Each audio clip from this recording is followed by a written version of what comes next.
concept of Luigi's Mansion sequel can be traced all the way back to 2002, I think. Allegedly, after this game was released, Nintendo would revisit the concept the following year, attempting to add 3D integration towards it, which was explained in an Iwata Asks following the launch of the Nintendo 3DS. Now, the interview doesn't mention this being after the launch of the game, but Wikipedia says this concept was shown in 2002, so take that with a grain of salt, because that's kind of new information to me. It was always to my understanding that 3D was planned beforehand and was scrapped, so someone is wrong, and I just hope it's not me. The addition of a 3D version of Luigi's Mansion, though, is well known and well documented regardless of when it happened, and it could explain why they would wait until the 3DS to make their sequel, Luigi's Mansion Dark Moon, or Luigi's Mansion 2 as it was called everywhere besides America.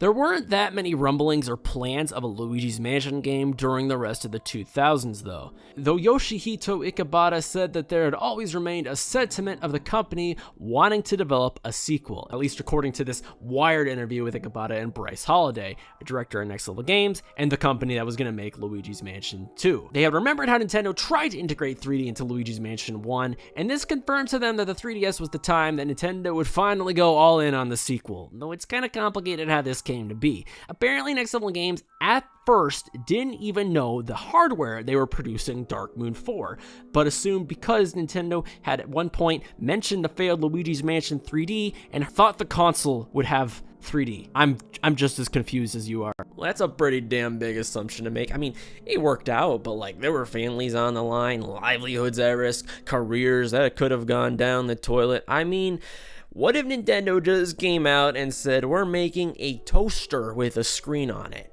You know, I would have laughed at it back then, but now we have the Alarmo. Again, circling back to an Iwata Ask conducted around the time of Dark Moon's release, the development of Luigi's Mansion 2 seemed to be a bit of a whirlwind. Firstly, while the game was released in 2013, it was confirmed to have been in development since 2009. One of the lead developers, Chad York, flexed in the interview that he had 2 children in the time it took for this game to be made. Well, good for you, Chad York, aren't you a Chad?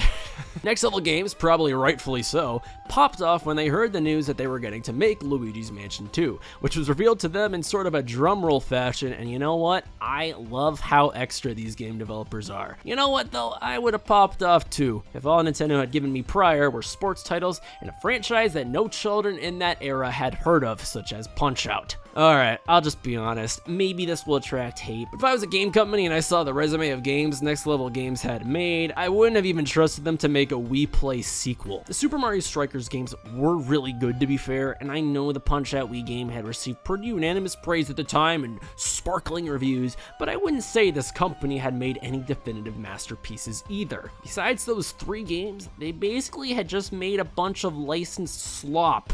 Well, here's Luigi. Have fun. One aspect of development worth noting is that Shigeru Miyamoto had taken a somewhat sizable role during the development of Luigi's Mansion 2.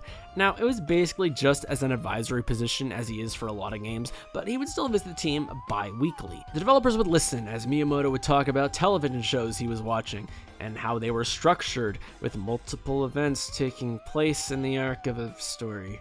Oh no. Listen, I love Miyamoto like he's a part of my own family. He gave us Pikmin. Pikmin gave me my YouTube career. My YouTube career helped me find an actual career. He basically saved my life. But I don't feel like the 2010s were necessarily his best era. Case A, Case B, Case C. So whatever, we can debate all day whether or not his influence on the game made it better or worse. I think it's something we can touch on a bit later. We gotta actually play the game. But just know for now, he at least had an influence on the development of this product. Something else that's touched upon throughout the interview was how this game was developed during the year of Luigi, a year where a whole lot of Luigi products and games came out.